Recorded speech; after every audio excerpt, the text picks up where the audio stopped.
கதைகளின் கதை நேயர்கள் அனைவருக்கும் வணக்கம். கொடுமையான வறுமையால் தன்னையும் தன் மக்களையும் பறிகொடுத்து தெய்வமாக இருக்கும் நல்லதங்காள் வரலாற்றை பற்றி இன்று தெரிந்து கொள்வோம். நான் உங்கள் ஆர்ஜே அரவிந்த். இது போன்ற பல புராண கதைகளை தெரிந்து கொள்ள நம்ம சேனலை சப்ஸ்கிரைப் பண்ணிக்கோங்க. விருதுநகர் மாவட்டத்தில் வத்ராயிருப்பு பக்கத்தில் அர்ஜுனாபுரம் என்ற அழகான கிராமம் இருந்தது. அந்த கிராமத்தில் எந்த பக்கம் பார்த்தாலும் மாமரங்களும் தென்னை மரங்களும் வாழை மரங்களும் தேக்கு மரங்களும் பார்ப்பதற்கே செழிப்பாக இருக்கும்.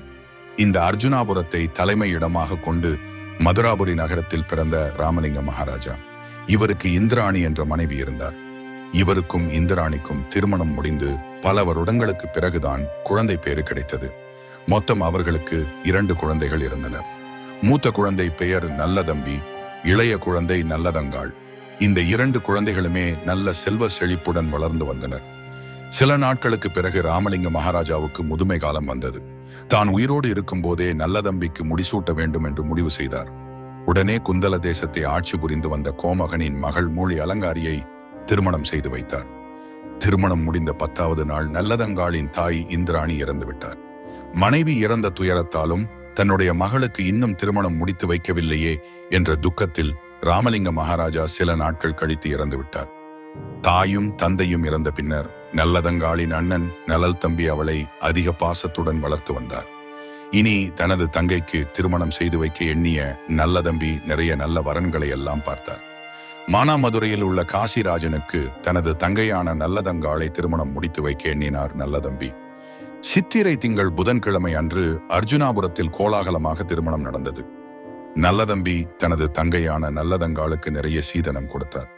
நல்லதம்பி நல்லதங்காளை வழி அனுப்பி வைத்தார். 8 ஆண்டுகள் ரொம்ப சந்தோஷமாக இருந்தார்கள். காசிராஜனுக்கும் நல்லதங்காளுக்கும் 7 குழந்தைகள் பிறந்தனர். இதில் 4 ஆண் குழந்தைகள் 3 பெண் குழந்தைகளும் இருந்தனர். இப்படி சந்தோஷமாக வாழ்ந்து வந்த இவருடைய வாழ்க்கையில் ஒரு பெரிய சோதனை வந்தது. ஒரு நாள் மானாமதுரையில் தண்ணீர் பஞ்சம் வந்தது. விளைச்சலும் குறைந்தது. ஆடு மாடுகள் எல்லாம் செத்து போயின. மக்கள் பலர் பசியினால் இறந்து போனார்கள். காசிராஜனுக்கு தன்னுடைய மக்கள் கஷ்டப்படுவதை பார்க்க முடியவில்லை. உடனே தன்னுடைய நாட்டு மக்கள் அண்டை நாடு செல்வதற்கு ஏற்பாடு செய்தார். அது மட்டுமில்லாமல் தன்னுடைய மாளிகையில் இருக்கக்கூடிய பொன்னையும் பொருளையும் கொடுத்து உதவியும் செய்தார். தினமும் தன்னுடைய மக்கள் அனைவருக்கும் உணவு கிடைச்சதா என்பதை தெரிந்த பிறகுதான் காசிராஜன் சாப்பிட்டு வந்தார். கொஞ்ச நாட்களிலேயே தானிய கிடங்கில் இருக்கும் பொருட்கள் எல்லாம் தீர்ந்து போயின. உடனே காசிராஜன் தன்னுடைய மந்திரி முதற்கொண்டு எல்லா மக்களையும் அடுத்த நாட்டுக்கு அனுப்பி வைத்தார். காசிராஜனுடைய மனைவி நல்லதங்காளும் அவனுடைய 7 குழந்தைகளும் பசியால் அழுது துடைத்தனர். தன்னுடைய குழந்தைகள் பசியால் துடிப்பதை கண்ட நல்லதங்காள் தன்னுடைய அண்ணன் வீட்டுக்கு சென்றால் குழந்தைகளுக்கு உணவாவது கிடைக்கும், இப்படி பசியால் துடிக்க மாட்டாங்க என்று நினைத்தாள்.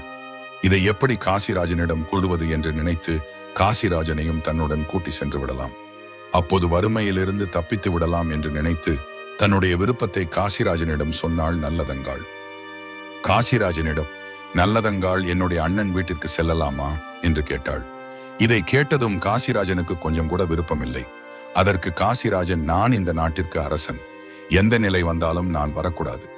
நீ வேண்டுமென்றால் நம்முடைய குழந்தைகளை அழைத்து கொண்டு உன்னுடைய அண்ணன் வீட்டிற்கு சென்று விட்டு வா என்று நல்லதங்காளை அனுப்பி வைத்தார்.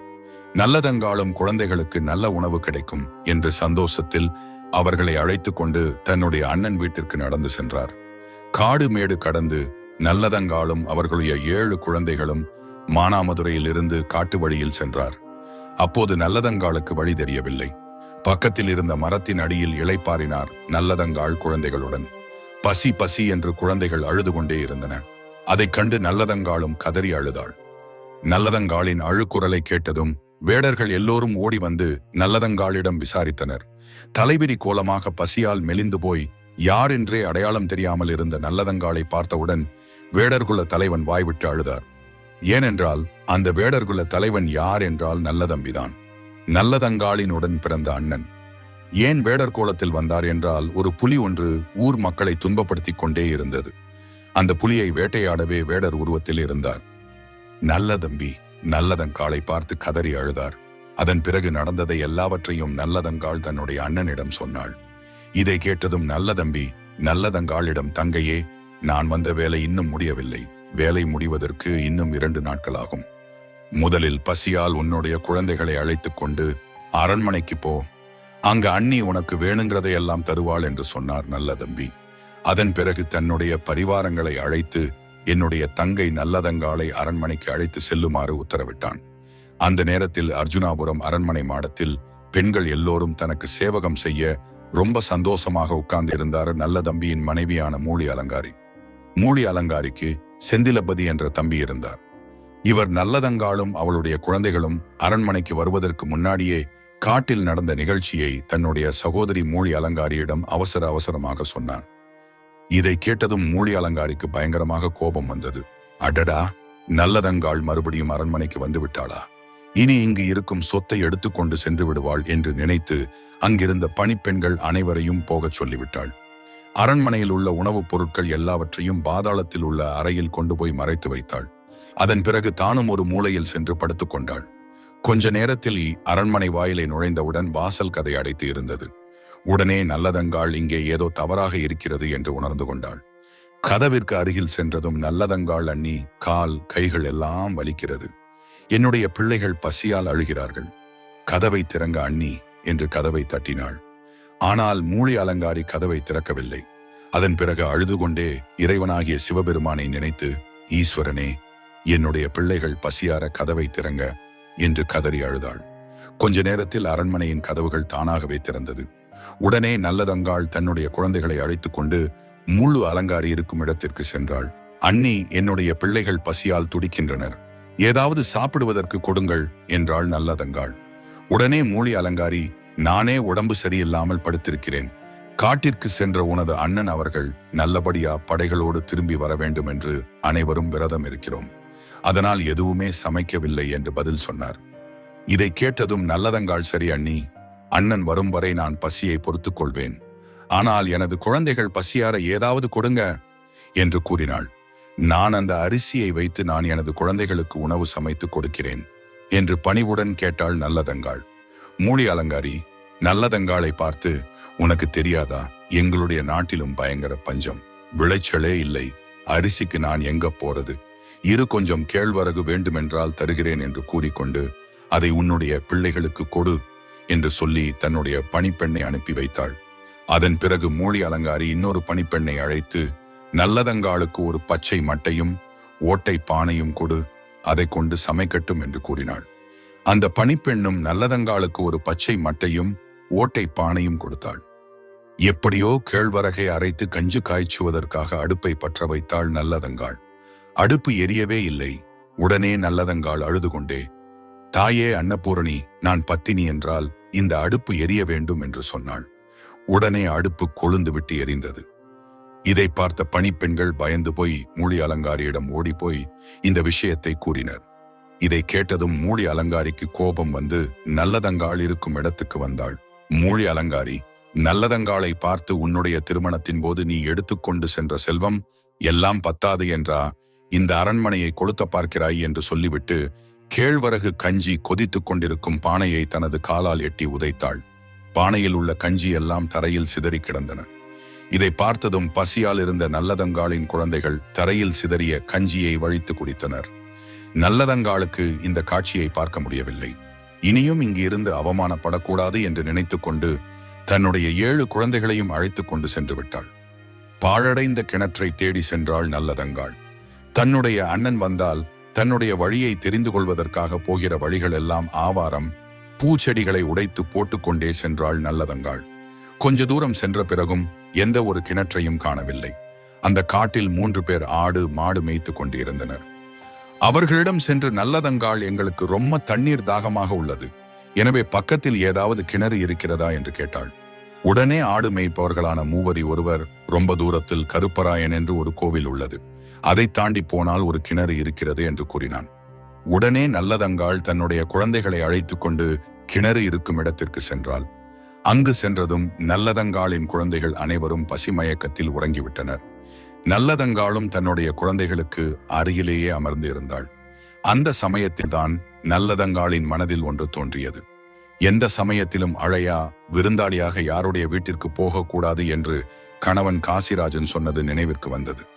தன்னுடைய தவறை எண்ணி அழுது கொண்டே இருந்தாள். தன்னுடைய கணவனின் பேச்சை கேட்காமல் வந்தது எவ்வளவு தவறு என்று எண்ணி அழுதாள். நல்லதங்காளின் குழந்தைகள் கிணற்றாங்கரையில் நன்றாக தூங்கிக் கொண்டிருந்தனர். தன்னுடைய குழந்தைகள் தூங்கி முழித்துவிட்டால் அவர்களை கிணற்றில் தூக்கி போடுவதற்கு மனதே வராது. எனவே இதுதான் சரியான சமயம் என்று நினைத்த நல்லதங்காள் தன்னுடைய தாலியை கழற்றி தன்னுடைய கணவனோ அல்லது அண்ணனோ தன்னை தேடிக்கொண்டு வந்தார். அவர்களுடைய கண்ணில் படுமாறு நினைத்து அந்த கிணற்றின் மேட்டில் வைத்தாள் நல்லதங்காள். உடனே கிணற்றை 3 முறை சுற்றி வந்து ஒவ்வொரு குழந்தைகளாக தூக்கி கிணற்றில் போட்டாள். இந்த சத்தம் கேட்டு நல்லதங்காளின் மூத்த மகன் முழித்துக் கொண்டான். அம்மாவிடமிருந்து தப்பி ஓட முயற்சி செய்தான். அவன் அம்மாவிடம், என்னை மட்டுமாவது தப்பித்து போக விடுங்கம்மா, நம்முடைய வம்சத்தின் பேர் சொல்ல நான் மட்டுமாவது இருக்கிறேன் என்று கூறி கதறி அழுதான். நல்லதங்காளும் தன்னுடைய மகனின் பேச்சை கேட்டு அழுது கொண்டே தன்னுடைய மூத்த மகனை பிடித்து கிணற்றில் தூக்கி போட்டுவிட்டு கடைசியில் தானும் கிணற்றில் குதித்தாள். இப்போது நல்லதங்காளும் அவளின் 7 குழந்தைகளும் கிணற்றில் இறந்து மிதந்தனர். இந்த நேரத்தில் நல்லதங்காளின் அண்ணன் நல்லதம்பி வேட்டையை முடித்துக்கொண்டு அரண்மனைக்கு வந்தான். தன்னுடைய தங்கையையும் 7 குழந்தைகளையும் அரண்மனை முழுவதும் தேடினான். அவர்கள் அங்கு இல்லை. உடனே தன்னுடைய மனைவி மூழி அலங்காரியிடம் வந்து கேட்டான். நல்லதம்பி, உடனே மூழி அலங்காரி தன்னுடைய கணவனிடம், நானே உடம்பு முடியாமல் படுத்துக் கொண்டிருந்தேன். அப்படி இருந்தும் உங்க தங்கைக்கு சுவையான உணவுகளை சமைத்து சாப்பிட கூப்பிட்டேன். ஆனால் அவர்கள் எல்லோரும் அண்ணன் வந்து சாப்பாடு போட்டால் தான் சாப்பிடுவோம், இல்லை என்றால் சாப்பிட மாட்டோம் என்று கோபப்பட்டு இங்கிருந்து சென்று விட்டனர் என்று பொய் சொன்னாள் மூழி அலங்காரி. நல்லதம்பிக்கு தன்னுடைய மனைவி சொன்னது சரியாக படவில்லை. உடனே நல்லதம்பி அங்குள்ள பணிப்பெண்களுடன் விசாரித்தான். உடனே நல்லதம்பி தன்னுடைய தங்கையை தேடி காட்டிற்குள் சென்றான். வழி எங்கும் ஆவாரம் பூவை பின்தொடர்ந்து சென்றான் நல்லதம்பி. ஆனால் மறுபுறம் மானாமதுரையில் நல்லா மழை பெய்து நாடே செழிப்பாக இருந்தது. காசிராஜனும் தன்னுடைய மனைவி நல்லதங்காளையும் 7 குழந்தைகளையும் நல்லதம்பி வீட்டில் இருந்து அழைத்து கொண்டு வரலாம் என்று சொல்லி காட்டில் வந்து கொண்டிருந்தார். அந்த காட்டின் வழியாக தான் நல்லதம்பியும் தன்னுடைய தங்கை நல்லதங்காளை தேடிக்கொண்டு சென்று கொண்டிருந்தான். நல்லதம்பியும் காசிராஜனும் ஒருவரை ஒருவர் சந்தித்துக் கொண்டனர். நல்லதம்பி நடந்த உண்மைகளை காசிராஜனிடம் சொன்னார். அந்த ஆவாரம் பூவை பின்தொடர்ந்தே காசிராஜனும் நல்லதம்பியும் சென்றனர். அது ஒரு கிணற்று பகுதியை வந்தடைந்தது. கிணற்றுக்குள் நல்லதங்காளும் அவளுடைய 7 குழந்தைகளும் இறந்து மிதந்து கொண்டிருந்தனர். இதை பார்த்ததும் காசிராஜனும் நல்லதம்பியும் கதறி அழுதனர். அதன் பிறகு நல்லதங்காளையும் அவளுடைய 7 குழந்தைகளையும் வெளியே எடுத்து ஈம காரியங்களை செய்தனர். உடனே காசிராஜன் தன்னுடைய மனைவி நல்லதங்காளும் 7 குழந்தைகளும் இறந்த துக்கம் தாங்காமல் இறந்து விட்டார். நல்லதம்பிக்கு ரொம்ப கோபம் வந்தது. தன்னுடைய தங்கையும் அவளுடைய வம்சத்தையே அழிக்க வேண்டும் என்று ஒரு சபதம் எடுத்தார். உடனே அரண்மனைக்கு சென்று தன்னுடைய மனைவி மூழி அலங்காரியிடம், ஒரு துக்கம் நடந்த வீட்டில் நல்ல காரியம் உடனே நடத்த வேண்டும். இதனால் உன்னுடைய தம்பி செந்திலபதிக்கு திருமணத்தை நடத்தி வைக்கலாம். உன்னுடைய சொந்த பந்தங்களை எல்லாம் வரச் சொல்லு என்றான் நல்லதம்பி. இதனால மூழ் அலங்காரிக்கு ரொம்ப சந்தோஷம். திருமண ஏற்பாடுகள் எல்லாம் தடபுடலாக நடந்தது. நல்லதம்பி தன்னுடைய அரண்மனையில் உள்ள சிற்பியை அழைத்து ஒரு பொய்யான மண்டபத்தை தயார் செய்யும்படி கூறினான். மூழ் அலங்காரியின் சொந்த பந்தங்களை பொய்யாக உள்ள மண்டபத்திலும் நல்லதம்பியின் சொந்தங்களை அவனுடைய அரண்மனையிலும் தங்க வைத்தான். திருமணம் நடப்பதற்கு கொஞ்ச நேரத்திற்கு முன்னால் நல்லதம்பி திட்டம் போட்டது மாதிரி போலியாக கட்டப்பட்ட மண்டபம் இடிந்து விழுந்தது. மூழி அலங்காரியின் வம்சமே அடியோடு அழிந்து விட்டது.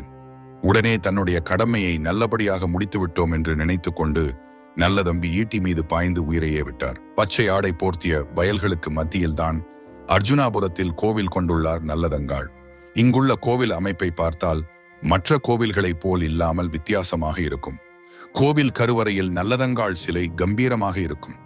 7 குழந்தைகளின் சிலையும் ஒரே கல்லில் செதுக்கப்பட்டு தனியே இன்னொரு சன்னதியாக இருக்கும். இங்கு நல்லதங்காளுக்கும் நல்லதம்பிக்கும் 2 கோவில்கள் கட்டப்பட்டு மக்கள் வழிபட்டு வருகிறார்கள். இந்த கோவிலுக்கு சற்று தொலைவில்தான் ஒரு பாழடைந்த கிணறு சிதைந்து போய் உள்ளது. இங்கு ஒவ்வொரு ஆண்டும் ஆனி மாதம் பொங்கல் திருவிழா சிறப்பாக கொண்டாடப்படுகிறது. அது மட்டுமில்லாமல் ஒவ்வொரு வருடமும் ஆடி மாதமும் பொங்கல் விழாவின் போது நல்லதங்காளின் உறவினர் வழித்தோன்றலில் வந்தவர்கள் மானாமதுரையில் இருந்து வந்து விழாவில் கலந்து கொள்கிறார்கள். இந்த திருவிழா 4 நாட்கள் நடக்கிறது. அதன் பிறகு மாதந்தோறும் பௌர்ணமி பூஜையும் சிறப்பாக நடக்கிறது.